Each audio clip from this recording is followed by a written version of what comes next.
আজকে খাবারের রেসিপিতে কি ছিল? ঝাল ঝাল আলু ভর্তা, সাদা ভাত, কাঁচামরিচ, সাথে ছিল শিং মাছ দিয়ে বেগুন, কাঁচা টমেটো, আলু দিয়ে তরকারি। খাবারের পরিবেশনও করে ফেললাম, তরকারি রান্না করলাম। তরকারি রান্নার কালারটা কেমন হয়েছে অবশ্যই কমেন্ট করে জানাবেন বন্ধুরা।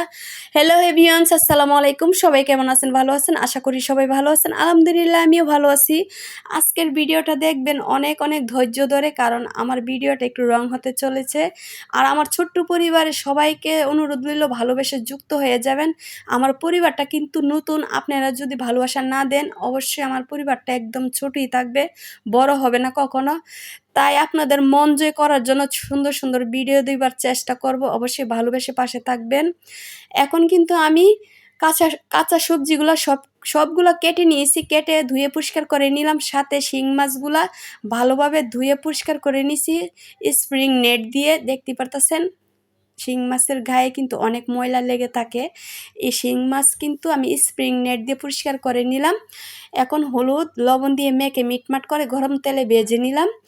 এখন কিন্তু উলট পালট করে উল্টিয়ে দিব। এক পিঠ হয়ে গেছে, আরেক পিঠ হবে। আরেক পিঠ হলে কিন্তু আমি শিং মাছটা ভাজা কমপ্লিট হয়ে যাবে।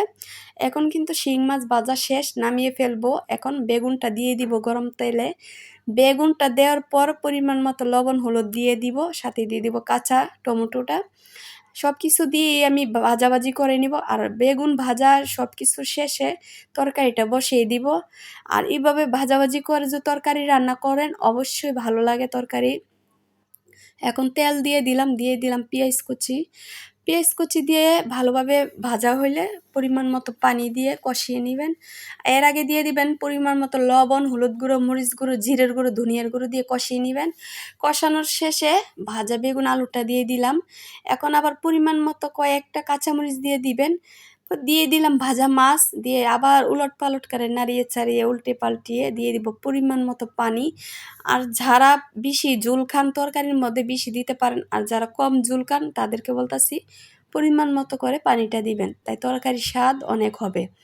আমার রান্না কিন্তু কমপ্লিট হয়ে গেছে। আজকের রান্নার কালারটা সেই আসছে আমার কাছে মনে হচ্ছে। আপনাদের কাছে কেমন লাগলো বন্ধুরা অবশ্যই কমেন্ট করে জানাবেন। যদি ফেসবুক থেকে দেখেন ভিডিওটা অবশ্যই ফলো দিয়ে লাইক কমেন্ট শেয়ার দিয়ে পাশে থাকবেন। আর যদি ইউটিউব চ্যানেল থেকে দেখেন অবশ্যই চ্যানেলটা সাবস্ক্রাইব করে পাশে থাকবেন। সবার কাছে অনুরোধ রইল। আমি কিন্তু আলুটা সিদ্ধ করে নিয়েছি, আলুটা এখন বাল্লাটা চলিয়ে নিব। এখন কিন্তু মরিচটা ভেজে নিয়েছি, মরিচটা নামিয়ে নিলাম। এখন পেঁয়াজটা দিয়ে দিলাম, পেঁয়াজটা হালকা ভাজাভাজি করে নিলাম। পেঁয়াজও নামিয়ে নিলাম। এখন মরিচের ডাঁটাটা ছাড়িয়ে নিব। তারপর পরিমাণ মতো লবণ দিয়ে কষলিয়ে মেখে একটা চাটনি বানিয়ে ফেলবো। আর চাটনিটা কিন্তু গরম ভাত দিয়ে সেই স্বাদ, সেই মজা লাগে। আমি প্রায় সময় ঝাল ঝুল খাওয়ার জন্য যদি খেতে মন চাই আমি কিন্তু এই কাজই করি, গরম ভাত দিয়ে এরকম চাটনি বানিয়ে খেয়ে ফেলি। আমার আলু ভর্তা কিন্তু বানানো কমপ্লিট হয়েছে। আজকের রান্না কি ছিল? আলু ভর্তা, বেগুন, কাঁচা টমেটো, আলু দিয়ে আস্ত শিং মাছ দিয়ে তরকারি রান্না করছি। সাথে ছিল সাদা ভাত। আজকের খাবারের আয়োজনটা কেমন হয়েছে অবশ্যই কমেন্ট করে জানাবেন বন্ধুরা। আজকের রান্নার ভিডিওটা ভালো লাগলে লাইক কমেন্ট শেয়ার দিয়ে পাশে থাকবেন, সবার কাছে অনুরোধ রইল।